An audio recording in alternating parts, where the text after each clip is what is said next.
Hello, friends, and welcome back to another episode of the Liberty Weekly podcast. This one is episode number 102, and the show notes may be found at libertyweekly.net/102. Tonight, we have a very special guest. That is Pete Raymond, or the artist formerly known as Mance Raider. Today, we are also joined by Keith, the new co-host of the show, and we are going to be going through our red pill moments. That is our moments where we really discovered something new about the world on our path to voluntaryism and or libertarianism. And so just right off the bat here, I'm going to hand it off to our guest just to introduce himself. You guys should probably all be familiar with him at this point in time. Pete, how's it going, man? Doing well. Thank you for having me on. Talking about red pill moments. This is a lot of fun for me because I get to mention some books that I really love, and a couple of those books really aren't that popular. So, speaking of books we love, our guest today is too humble to mention. He has two excellent books, Freedom Through Memedom and The Kids Are Not All Right. This is how good the book is. I have that many notes saved in it. So yes, definitely get those. These are great coffee table books because you can just look through them every now and then when you have company over. I absolutely recommend both of them. And we actually dedicated an episode to both of them. They're so good. So check those out, please. Most definitely. And I must say that when I saw that you guys did that and dedicated an episode to those books, I was humbled beyond belief. I mean, I really was. It was so much so that I was like, hey, do you guys mind if I release it as a podcast of my own? Yeah, and now we are suing Mance for IP, so everything's coming together. Alrighty, so Pat, do you want to start us off? With your moments? Sure. So my first moment kind of ties into how this whole Liberty Weekly podcast thing started. I think I've told the story a lot of times on the show, but I was in college, had some college roommates. One of them turned out to be an ANCAP. I was a Ron Paul guy. He kind of put my feet to the fire because I hadn't yet discovered this world. And so he introduced me to Murray Rothbard, and I got into anatomy at the State. And that was my first red pill moment. So we've done episodes on Anatomy of the State before. I believe Pete has too. I'll link those in the show notes page. Keith and I specifically have. So for more in-depth on the content of Anatomy of the State. But Anatomy of the State also, I really got into Stefan Molyneux in the beginning, really introduced me to a lot of these concepts. And it was his video, The Story of Your Enslavement, that I'll put on screen here, that really got me. It posed the question along with Anatomy of the State. You know, it just posed this idea that we're all just tax cattle on this huge tax farm that is the planet Earth. And the history of the world is just governments enslaving people as tax cattle. So I really appreciated that. That's my first red pill moment. And I think I'll hand it off to the next taker. All right, I'll go. It was a book, and I can't remember the name of it. This is before I became a libertarian. This is before I was an ANCAP. This was, I mean, we're talking 20 years ago. Somebody lent me a book on Thomas Jefferson, and I read it. And I remember sitting there after I finished it and put it down, and I looked at his vision of government. And then I looked at what the government is that we have now, and I just realized that something went really, really wrong along the way. And it bothered me for a while. And I mean, I just kept thinking about it for weeks and weeks and weeks. And then I forgot about it. And then it's gone. And I didn't really think about it much after that. But well, I mean, I did. It always stuck with me that, you know, that this isn't right. This shouldn't be like this. That, you know, I'm not saying that it had to be agrarian. We have to have an agrarian society. It just didn't make sense to me that there were people in a city at the time 2,000 miles away from me that had so much sway over my life, when Jefferson was saying things like, you know, there should be parts of your life that most of your life the government should have nothing to do with. And so that was what really got me thinking and got me asking questions about government and exactly what it is, what it was supposed to do. Well, it kind of sticks with you like a sliver in your mind, doesn't it? When the one thing I remember about before I was a libertarian was I was kind of like a founding fathers worshiping Republican-ish type. I really liked, Ron Paul and all that good stuff. But I remember being so terrified that I would go back and check the facts. I'd be terrified of anyone else presenting facts, like specifically about gun control or things like that, because I would be so terrified that I would be wrong. Or like whenever anyone pointed out the problems with the founding fathers or like de Tocqueville's Democracy in America, I was so afraid that, because I wasn't believing on principle, I just thought what I thought because that was the way I believed, right? So what do you think, Keith? What's your moment? So, you know what? I will go last just because keeping with the number that I have, I could not knock one of these out. So I will go last because I have quite a few. So okay. If you guys want to do the back and forth, I will finish us off. All right. Well, should I go with my next one then? The next one we've also covered on the show. It's Economics in One Lesson. So I kind of tried to put these in order. But I first realized after getting into Rothbard and the story of your enslavement that I knew nothing about economics. And I started to realize that economics governs everything around us and everyone participates in it. I learned kind of the lesson of human action and what Mises said. But then to really just started off here, I started with Economics in One Lesson. We also did an episode on this book where we kind of dove in depth into it. So I'll include that in the show notes too. But that taking this step and realizing those things that we can judge human action a priori through logical deductions. And that really just opened the door to loving economics and wanting to learn more about it and knowing that no, there's actual good, solid arguments against things like the minimum wage. Well, correct me if I'm wrong. Chapter 11, is it on tariffs? There is a chapter on tariffs. Was it chapter 11, Keith? You should have this memorized. Is it 11? Yes, it is. It is 11. The best I mean, if you want to just slam anyone's argument for, tariffs are good, let them read that chapter. If they read that chapter and they don't get it, then it's cognitive dissonance, because that chapter is phenomenal. It's one of the best things I've ever read. So I will go next. We've all heard this story so many times. So many of us have it. 2007 debate. Ron Paul stands up to Rudy Giuliani. And everything that I had thought about foreign policy for the previous 6 years since 9/11 was really confusing in my mind. I was very confused as to how you could support the soldiers if you didn't support the wars, and and I knew that it was wrong deep down inside, but I just couldn't. And when I heard Ron Paul talk on stage, it was just, when I heard him say that, they hate us because we're over there, I'm like, okay, that's it. That's it. I mean, that's it. That is what I've been trying to figure out for the last 6 years. And he only had one book at the time, and it was called Foreign Policy of Freedom. And I started reading it, and it's basically his House floor speeches over the years. And he would give a speech about, well, this is going to happen because we're doing this, and this is going to, and then the Khobar Towers attack happens, and he's just basically up there being a prophet. And that was really, I came into this initially through Ron Paul, and it was because of foreign policy.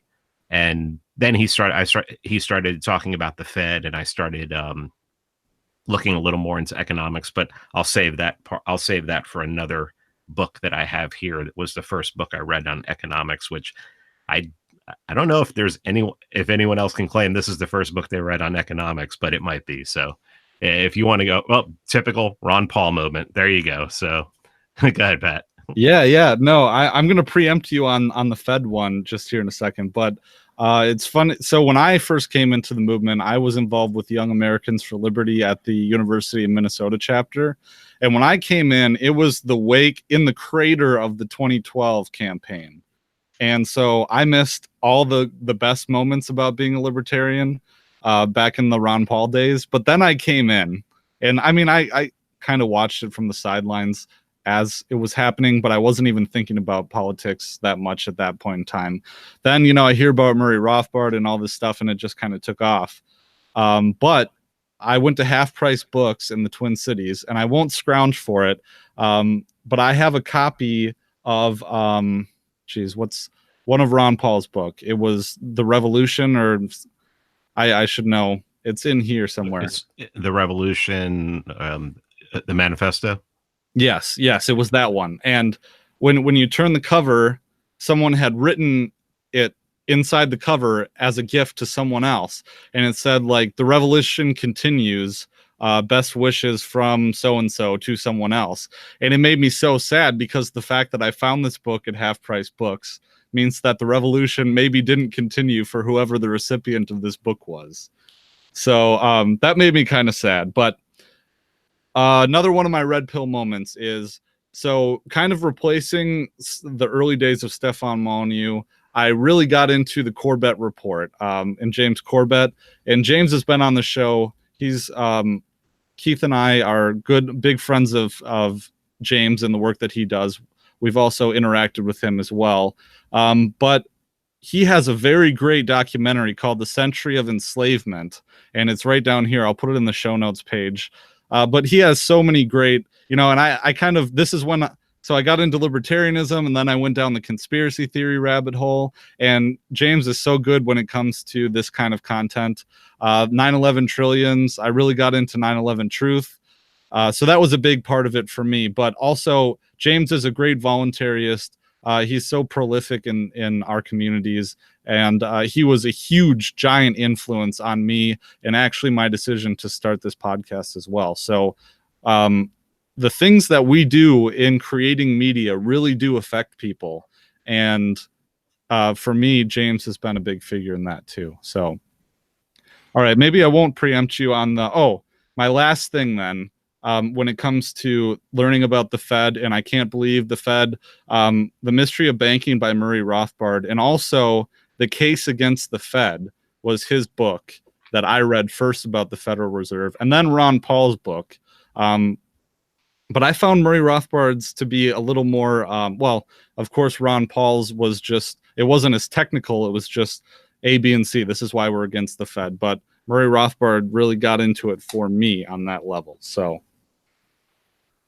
So after I started looking at foreign policy for a while, and Ron Paul talked about ending the Fed, and I understood, everything he said, but I really didn't start really getting into looking at the economics of it, because when I got into it, and still today, I'm more into the moral side of, you talk about that's 2 videos you've talked about with enslavement. And to me, that's a moral issue.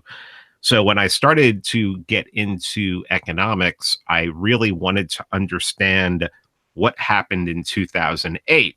So this book, Meltdown by Tom Woods, endorsed to me and signed, first edition copy. This helped me to understand exactly what the hell went wrong. And I think this, and then right after I read this, I read Economics in One Lesson. I got that, I understood that. And then I think I read, must have been End the Fed. And then of course I decided on one of my, I get on these things every once in a while where I'm like, okay, it's going to be a project, but I'm going to do it. And that's when I did Man, Economy, and State. And after that, I don't consider myself to be an economist. I know good basic economics. I can really explain it. I'm not good with explaining it with 280 characters, but I'm really good, in a podcast, I can really make a lot of sense of it. Face to face, I'm even better. When I talk to people about economics face to face, I think I do really well. But yeah, this book, Meltdown, if anyone wants to know what happened in 2008 and why it happened, this is the book. Jeremy R. Hammond also has a book called Ron Paul versus Paul Krugman. I think it's Austrian economics versus Keynesian economics. And that does a really good job of doing what this book did, but it shows that in the 2000s, it basically quotes everything Ron Paul was saying when he was in the House, and it quotes a whole bunch of Krugman articles, and it just shows side by side how the Austrian economist was right and the Keynesian economist was dead wrong. So, and that's a great book. That's like, I think it's only 100 pages, but it's a really good read. But if you want to know what happened in 2008, Tom Wood's Meltdown. And I was so happy to meet him, like right after I bought it and everything, and have him sign it. And that was just a pretty special time.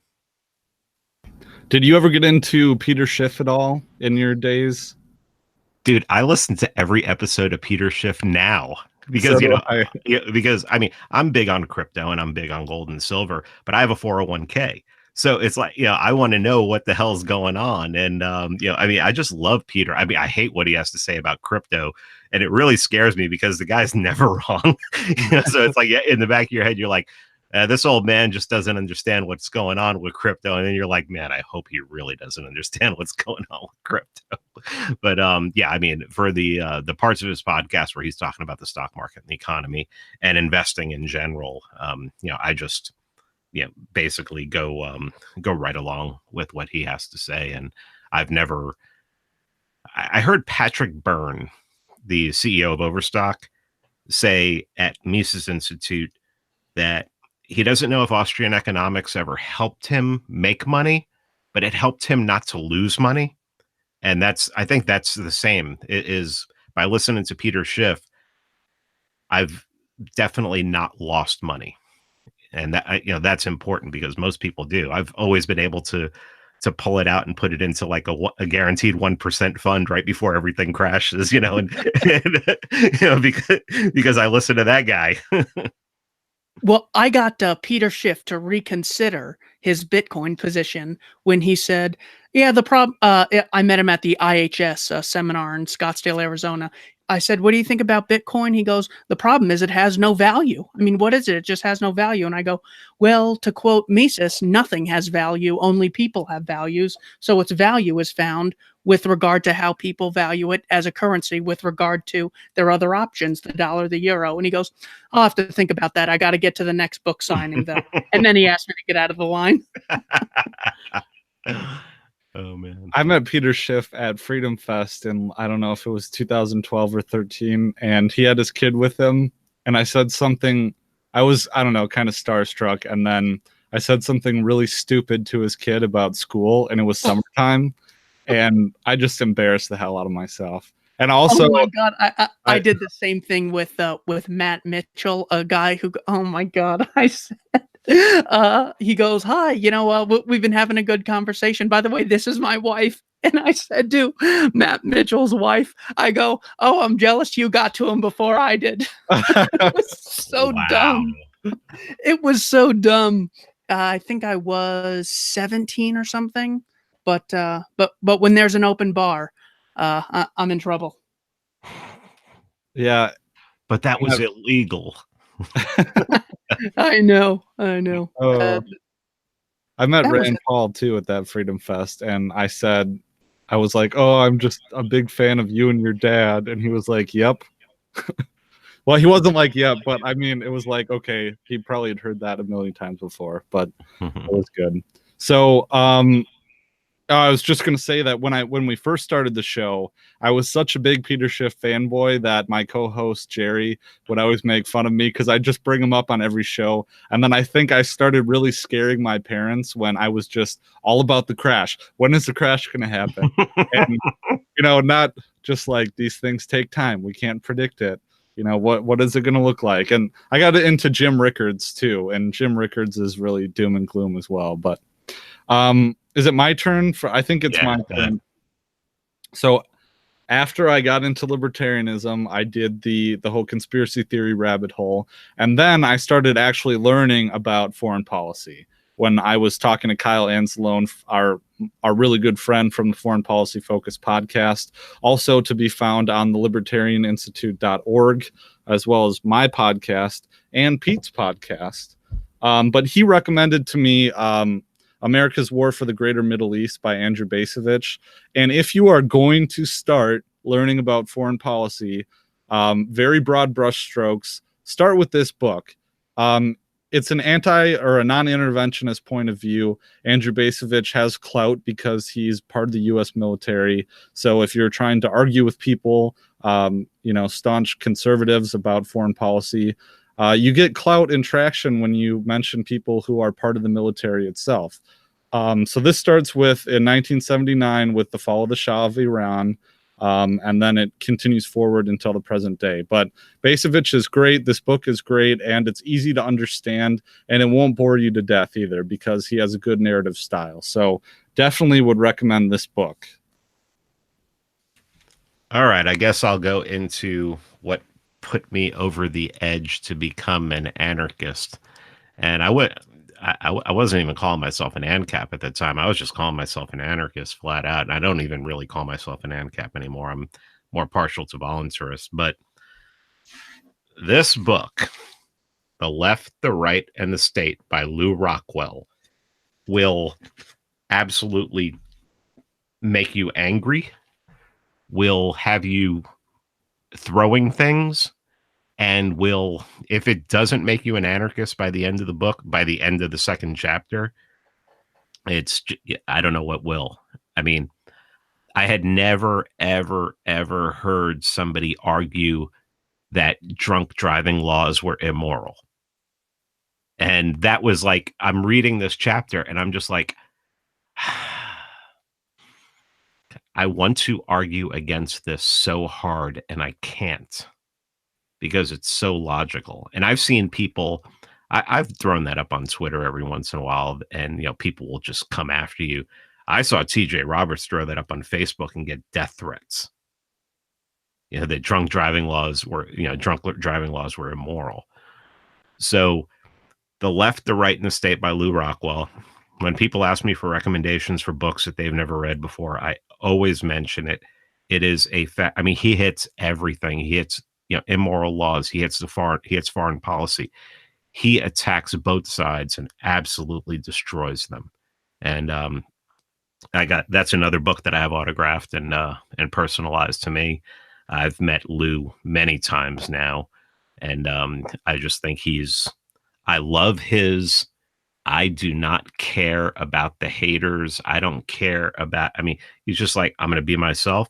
I'm going to be who I am. I'm going to believe what I want. And if you don't agree with me, too bad. And I think that's a great attitude. Anyone who spends any time on social media doing some, putting the message out there, that's an attitude that you really have to learn how to adopt. So, yeah, Left, the Right, and the State by Lew Rockwell. Read it. It is. It's so funny because it's like, oh, Lew Rockwell, he started the Mises Institute and everything, and that's what everybody's friend of Murray Rothbard and everything like that. Friend of Ron Paul, worked with Ron Paul, and then you start reading stuff that he wrote, and you're just like, he's as brilliant as all of them. So that was my push over the edge to I can't trust the state anymore, anything about it. And yeah, I recommend that to everyone. That's awesome. And that's a hard attitude to have, when you, speaking from experience, when you start a show and when you really put yourself out there, you got to gird yourself for the hate because it's coming, it's coming. Well, I've gotten to the point where I don't care. I've famously made comments about a certain podcaster and had that podcaster devote 22 minutes of an episode to a quote unquote nobody like me.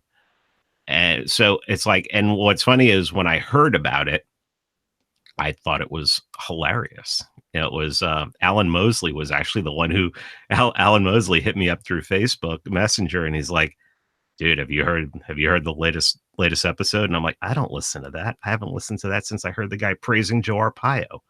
Like, why would I have anything? Why would I do that? And he's like, dude, you got to listen to it. And I'm like, no, I'm in Texas. I'm going to Ron Paul's house right now for dinner. Oh, I guess I'm a nobody.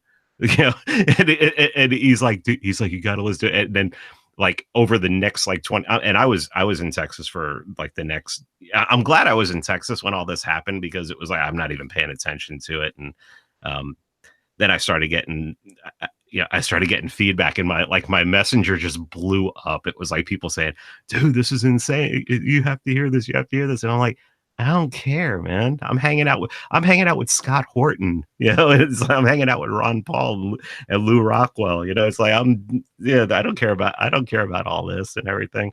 And it was just if you put yourself out there, and I mean, hey, yeah, I didn't take it. What's funny is I didn't take it personally, because it was so childish. It was so, the arguments, if somebody wanted to make genuine arguments against what I believe and what I do, I'll listen to it. Even if they want to put it out there publicly, I'll listen to it. But don't make arguments where you're contradicting yourself in the next sentence. Where you say, well, he says one thing, and then and you're just throwing out ridiculous straw men and everything like that. So yeah, I mean, if you put yourself out there, but that's how I knew that I was. After that, that's how I knew I was made to do this, because I didn't care. Even on Facebook, when like his acolytes came after me, were like, man, that it's really childish of you to do that. I'm like, dude, you're a cultist. You're just a part of a cult. It's like, I don't have anybody who I've never had anyone who listens to my podcast contact me that I thought would, that I thought I was scared of, that I thought, could be dangerous, or who would, I think I had one person who went into his group and argued that, well, why doesn't Jason have him on the show I just mentioned his name. Why doesn't he have him on the show to debate him about everything that he said and everything? And I didn't ask that guy to do that. And when I found out about it, I'm like, dude, what are you doing? I don't want to talk to that guy. I want that to stand alone. I want that absolute piece of dog shit that he put out there, that non-argument, to stand alone. I mean, it's like, that is the best. I mean, it was ridiculous, Rollo and Slappy from the Rollo and Slappy show did an episode where they just absolutely tore apart every argument he made on there. And I didn't ask him to do it. I listened to their show. I subscribe to their show. I love the guys. I've been on their show, and they just like released this episode. I get a notification, and I look at it, and I'm like, oh boy. Oh boy, somebody addressed this. Okay. And then I listened to it, and then that's when I finally heard all the arguments that were being made against me, and I'm like, there's no argument here. This is like, it's like, what did you, this is like this. And the first thing that thought to me is, this is what happens when you put out 5 episodes a week and you really have nothing to say. You have to use filler time, and you just decided to attack me, and it didn't make as much. It didn't make as much sense as the original tweet that I put out that caused all of this. So, yeah. I mean, I just don't care. I mean, I have people attack me. I just had, before we started this, I had some guy, telling me that I contradict myself all the time, and that I'm an idiot. I'm like, and that I say stupid things. I'm like, well, I know I say stupid things, but tell me where I contradict myself. So it's like, I don't care. Yes, come on.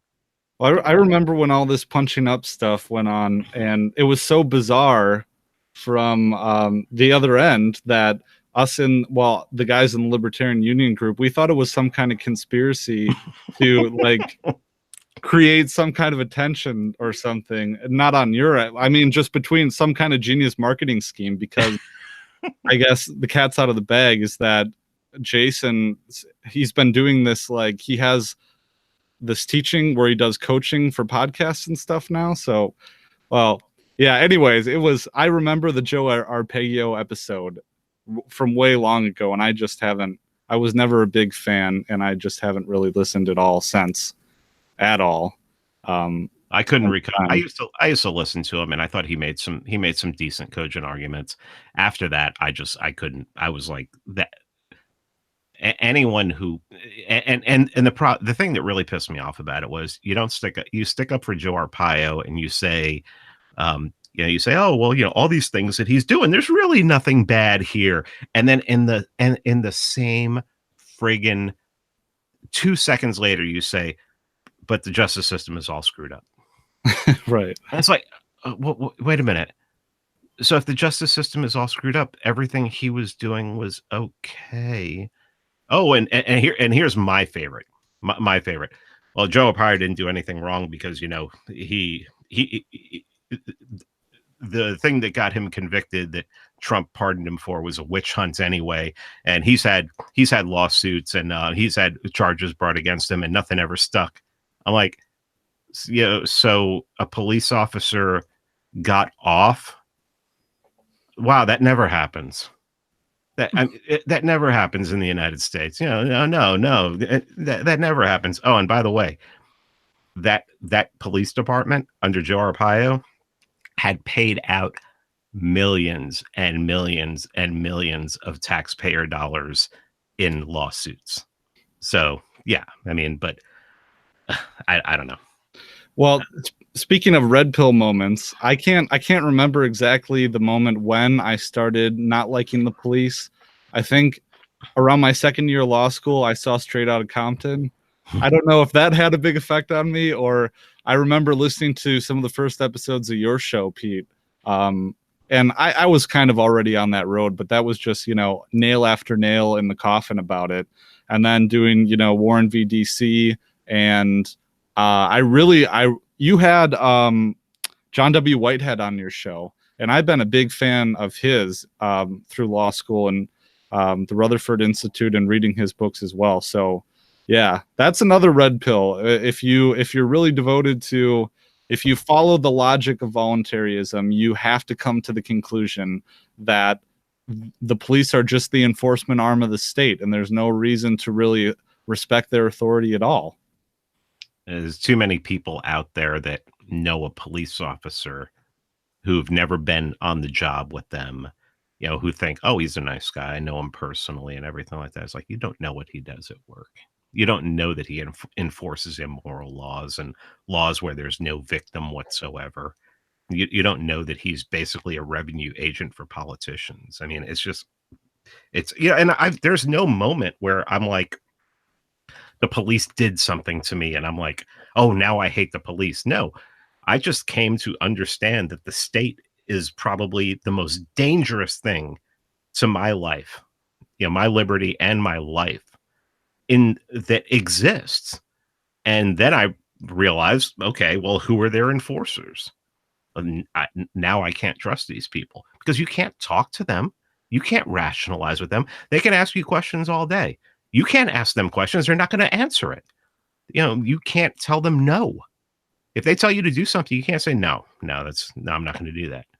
They're just going to escalate force. So, I mean, it's like literally we're in a hostage situation. We're free range hostages. We pretty much go wherever we want. But if one of the pen keepers approaches us and tells us something, we have to stop and we have to do it, or else they're going to kill us or throw us in a cage. Where the people who worship them will joke that they hope you get raped.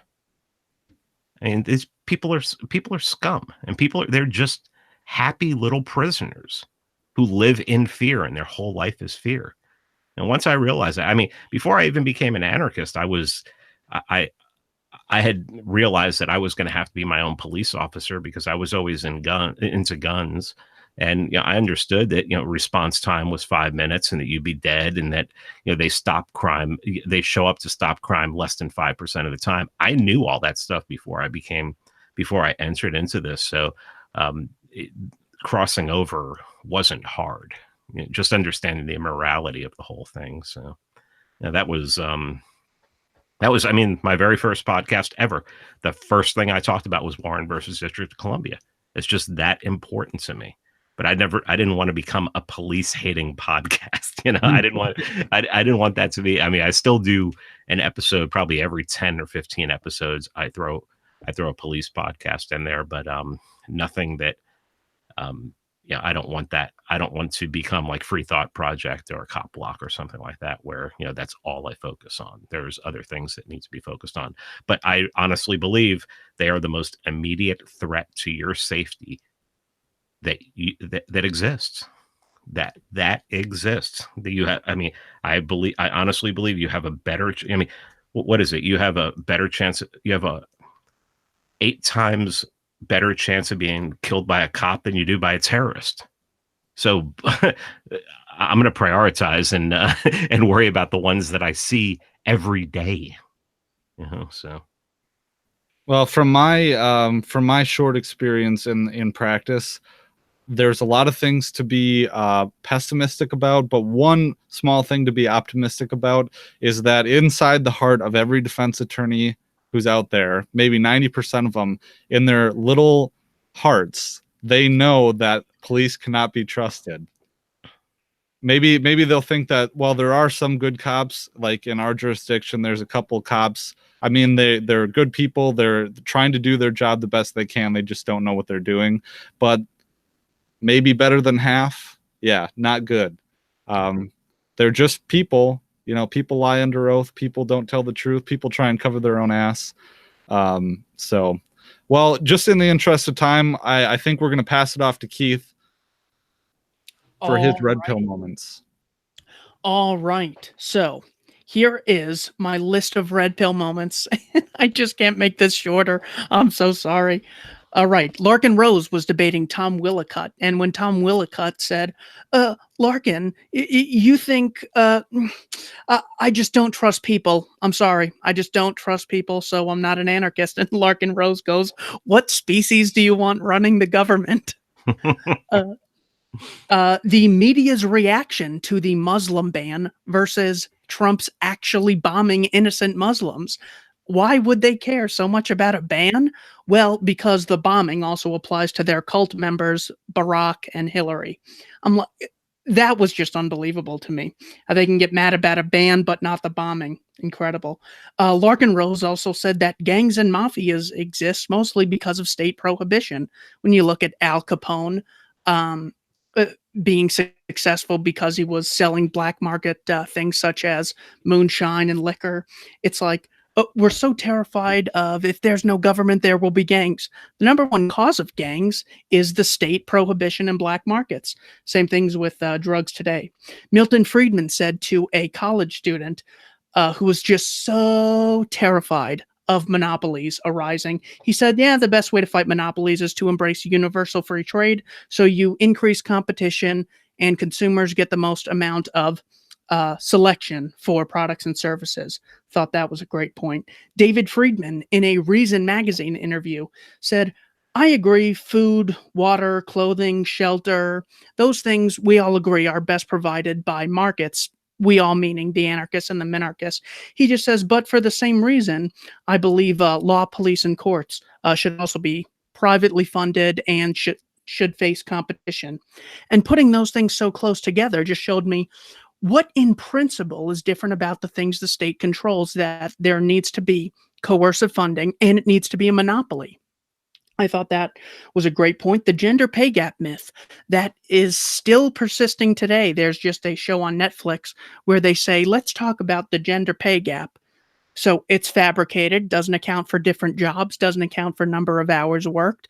And I'm like, how can everyone not see through this? And it just goes to show you there can be a big, easily provable lie that you don't even need stats. You can just think, wouldn't companies just hire women and not men, lower their costs by 30% and put their competitors out of business? Also, a lot of attention is put on white people being racist, white people calling the cops on blacks for no reason, white supremacy being loud and being a pattern and a big problem. However, black on white crime is 27 times higher than white on black. So when I'd gone through my whole life feeling guilty about being white and being part of the group that enslaved another group, I also found out between 28 and 42% of freed blacks were slave owners before 1865. So that was a big moment for me. Another one was Obamacare was written by the insurance companies. When Ron Paul said that, I go, no, nope. This guy lost me. There's no way I would have heard about this. Oh my God, it's true. Another thing, so this is generally called regulatory capture. Citigroup also sent Barack Obama a list of who should be in his administration. All those people got in. That was a WikiLeaks. Also, the head of the FDA, Michael Taylor, was the head of Monsanto. Hank Paulson, Secretary of the Treasury, also CEO of Goldman Sachs. Ron Paul getting more military donations than all other Republicans combined, and plus Barack Obama. Dave Smith just mentioned that the other day. This is not political, but I had an all-nighter on a school night with a friend, and my mom was so terrified about me missing school the next day, and oh, don't I need sleep, and am I getting my homework done? And I'm just thinking, like, that's such a trivial concern, considering I was talking this guy out of suicide, and it just goes to show me, like, you really can't have any values when your mind is just, this is the way things are, this is the way they should have to be. That it was so much to that point where she's like, I don't even care why you're having an all-nighter with him. Robert Higgs in The State is Too Dangerous to Tolerate, saying cops are not bad because the Eric Garner footage or the Philando Castillo footage, they're inherently bad because there are immoral laws which they have all taken an oath to uphold. So it's not like, in order to refute cops are bad, I need to see a ton of videos where they're doing good things. They're inherently bad. They would never go up to a drug dealer and say, well, drug dealers are mostly good, so we're not going to arrest him. Or they wouldn't say, well, the drug dealer's just doing his job, so we're not going to arrest him. The minimum wage, obviously, hurting people with the least amount of skills, least amount of experience, hurting smaller business, putting big business competitors out of business, sweatshops being the best alternative for third world countries and outlawing them leads to further poverty, starvation, and prostitution. Price gouging is a great incentive to bring products and services into an area where they're needed. The case against monopoly. Monopolies are bad, so we need the government to regulate them. Well, the government wants a monopoly on AR-15s. They want the Federal Reserve monopoly. They want a monopoly on taxation. They want a monopoly on compulsory education. So that's an incredible lie. The Church of Satan got into a fight with me on Twitter saying, we never break the law. Look, we're totally in compliance with legality. And I'm thinking Satanists who like Satan, the rebellious figure against God, they're okay with rebelling against God, but not the state. They openly say, screw you, God, screw you, creator. But government, we are so on your page. Like, look, here it is. Here's the proof. Ben Shapiro said, more freedom leads to more voluntary transactions, which are more mutually beneficial, which is why free societies create wealth. Hans Hoppe's examples of North Korea versus South Korea and East Germany versus West Germany being real examples of why freedom is superior to state control. Obama funding and arming ISIS to fight Assad was a big one in Operation Timber Sycamore. This is what Rand Paul brought up to Marco Rubio. He goes, this is happening. To which Marco Rubio responds, so you're backing Assad, the man who uses chemicals against his own people? Nonsense. The fact that there's a Bilderberg meeting, a Bohemian Grove meeting, and a Skull and Bones Society, two of which members ran against each other for president in 2004, and the media is flipping out about, ooh, the Oscars, is Kevin Hart going to host? Who's not going to host? This is a big event. And they never report on Bohemian Grove or Bilderberg. Also, the principal voluntarily funded competition is superior to coercively funded monopoly that exists in all sectors. Lou Rockwell saying, minarchists, I love you, but isn't it easier to convince the public something they learn in kindergarten, don't hit, don't steal, and apply it to this group called government? Isn't that easier than, all right, we want a small government. Now, here's why there shouldn't be farm subsidies, minimum wage, education subsidies. The question, is it true that there is no truth? Mr. Postmodernist or whoever believes that truth is non-existent. So that's a great provable contradiction. Free will is another one that Molyneux gets into. That's probably for another time. But he basically says if people don't have free will and there's a ball coming to your friend's head, do you say, ball, get out of the way? Or do you say, person, get out of the way? This is big because people will often use free will to defer blame and accountability. And then finally, my last one, thank you for letting me go on. Geraldo Rivera had a segment on Fox News where he showed the troops guarding the poppy fields, and there's actual footage of it. And I'm like, okay, mainstream media is reporting on this and there aren't absolute outcries. Isn't this what the suspicion's about? Government invades people to get resources, and the government has to do with bringing drugs and protecting drug dealers. Well, look at this. What the hell is this? If we do that, they cage us. If they do it, they go, hey, how's your poppy field growing? So that's a great thing to look up, Geraldo Rivera on the Afghan poppy fields. Thank you again for letting me go on. I have so many things to riff off of that. So, well, just stop us, Pete, if we're going over time. How are you doing on time? Okay, got it.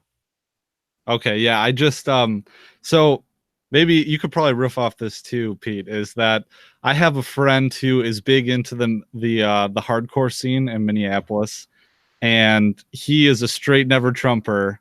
And I just never understood hardcore and punk and all this stuff. It's also rooted in anti-authoritarianism, and well, they're always trying to be against the mainstream or a resistance type. How is it still punk when they are all just parroting the same establishment views? I don't get that.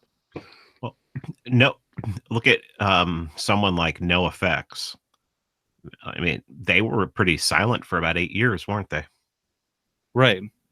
Yeah, I mean, it's just, it's ridiculous. It's you talk about how the anti-war movement disappeared, and now they're basically neocons, the anti-war left, quote unquote. I'm not talking about politicians. I'm talking about people on the street, right? Who are calling for that, calling for war with. I mean, they basically want war with Russia, obviously. Yeah, but artists, I don't. Inherently, I mean, if you listen to the Sex Pistols, never mind the Bollocks, there's an anti-abortion song in there. There's, it's like there are conservative messages on that album, and I mean, as much as I don't like, I think conservatism is just doesn't even exist. It's not even an ideology. It's just it's an idea that no one can nail down what it actually means. But they were always. It always seemed like the punks were going against, authority and hardcore scene. I mean, Metallica's early albums were just like all anti-nuclear war and all this. And it's like, well, I mean, how are you going to get nuclear war if you don't have if you don't have a government? And then they all tend to just bend towards the left side when they need to, and when it comes down to it. And I don't know, it's mind-boggling to me that artists would, I mean, how does an artist even would be on the left right now? Because you have no artistic freedom. If you say something, look at comedians. Comedians can't even make the jokes that they could make 10 years ago, 5 years ago. They're completely stifled. I mean, they are literally. I remember when it came out that the government was funding the National Endowment for the Arts, and they were doing all this anti-Christian art and everything like that, and and the right was outraged, and it's those people. It's like you don't even really hear that kind of stuff from the right anymore. You hear it from the left. The left, it's like they've switched and they've become like the Puritans. It's just absolutely amazing. I have no words. You would think that people who were anti-establishment would, I mean, and I mean, I'm not pro-Trump in any way, but if you're a statist and you think that there should be a president and you're anti-authoritarian, I mean, it would seem like Trump would be your president because he's against all that shit. He's um, clearly done things that has pissed off the establishment. I mean, hardcore. It's so much that they invented a Russia narrative that Trump is a friggin', he's a Manchurian candidate or something like that. I don't get it, especially artists, man. I mean, I was a musician for a lot of years, and I was always, I was never, when I did that, it was always screw the government, screw anybody who would tell me what to do. And I don't get it. I don't get how you can bow to either side now, especially when both sides are just absolutely horrible. Yeah, it boggles my mind. It really does. To the point where I don't even really know what to say about it anymore. And it's hard to enjoy some of these bands when, like, I really like Municipal Waste. I've always liked Municipal Waste. Now I saw them in concert, and then it was just all like, Trump stuff. And I just can't do that. I haven't followed Reagan Youth in a while. I mean, their original stuff was absolutely incredible. I know that I used to follow their singer online, but I mean, he had stayed. I haven't followed him since Trump got elected, not on purpose. I just haven't. But I mean, he used to just, I mean, he stayed with the whole punk ethos the whole way through. I mean, even when Micah Johnson killed the cops in Dallas and everything, he was like, oh well, you join the force during a war. You join an army during the war. So during a war, something's going to happen. And I've adopted that phrase whenever I hear about a cop getting killed or something like that. It's like they're a soldier. They're just a soldier who joined an army during a war on drugs, war on whatever. They've decided to declare war on something, and people are going to fight back. But yeah, I mean, I think it's so interesting that there were a lot of bands and a lot of artists who shut the hell up for like 8 years, and then all of a sudden now it's like, we got to get back in there because that guy says mean things, and it's like, hey, they just don't. I mean, I guess they're such statists. Obama was the cool dad, that you could invite your friends over and you would hang out with them and everything, and might even let them drink beer in the house. And then Trump's the dad who would probably try to hit on one of the girls or something and fart in front of them or something. I mean, I don't have any other explanation as to why they would hate him so much. I mean, they used to love him. I mean, I'm from New York. I know that Trump went to all the parties, and you can find pictures of him hugging all these people who hate him. So what the hell happened? Well, the unique thing about Trump is he really gets people to take the government is there, it's legitimate, it's knowledge, it's power, it's insight, it leads us. It really has taken it to, Marco said my hands were small, so something else might be small. I can promise you there's no problem there. That's like, no, you're making our cult look uncool. It's not legitimate, or this is beneath the presidency. I'm like, was Hiroshima beneath the presidency? Is $4 trillion annually in theft beneath the presidency? He's making us look bad. No, I think people just aren't really taking it seriously. They don't see government as the man leading the country. So I think that's what they really don't like about him. There was an article, I think it was titled, "Will Trump presidency get people to take government less seriously?" And I'm just like, yes! Yeah. So, Patrick, any final comments before we head out? No, I think that's about it. Aside from, I know, Pete, you were on the show. I don't know if it was a year ago or something. I should be better about getting you on the show and connecting with you. And having you on more often now. I mean, now that we're all on the Libertarian Institute, which I'm so grateful for. It's really cool to be a part of that, especially for my show. So I'm going to try not to let the next gap be so long, but I really appreciated having you on, Pete. It was awesome. I appreciate it. Thank you for having me back. And since you're going to mention the Libertarian Institute, I'll just mention one more red pill moment. It was the first time I ever heard Scott Horton talk. The first time I ever heard Scott Horton talk was on the Tom Woods show. And I was just like, I don't know what to make of this guy. He sort of sounds like an asshole, but I like him a lot. And I've gotten to know Scott.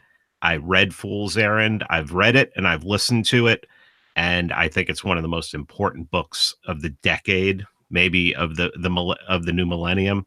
The guy's phenomenal, man. And I'm so glad that I can have a relationship with him and I can talk to him pretty much whenever I want, because he always brings me back down to earth. And he always, if I'm wrong on something and it needs tweaking, I can count on him setting me straight and putting me back on the path logically, and and using libertarian principles to do it. I think the guy's phenomenal. And yeah, that was another red pill moment. Was the first time I heard Scott Horton talk, and I was just like, holy crap. I wish I knew as much about any subject as he knows about foreign policy. So well, yeah. Really, and supporting the military is a big left and right thing, just depending on what time it is. So I would say we all have most ANCAPs have a foreign policy specific red pill. There's just two things I'll plug for myself is American Imperialism, Scott Horton and Keith Knight. That is an interview with Scott that I did where we go from the sinking of the Maine to funding ISIS and Al-Qaeda in Syria, as well as my recent slideshow called American Foreign Policy of Deception, Lies, Omissions, and Criminality. So I know I didn't have a lot of foreign policy in my speech today, but those are two places you can look. And I'll just finish by saying this meme right here is probably my favorite in the book. It's in Pete's first book, and it says, "Let's play a game. Name a right you don't possess, which can be delegated to another person or group of persons." That right there, it logically refutes the state.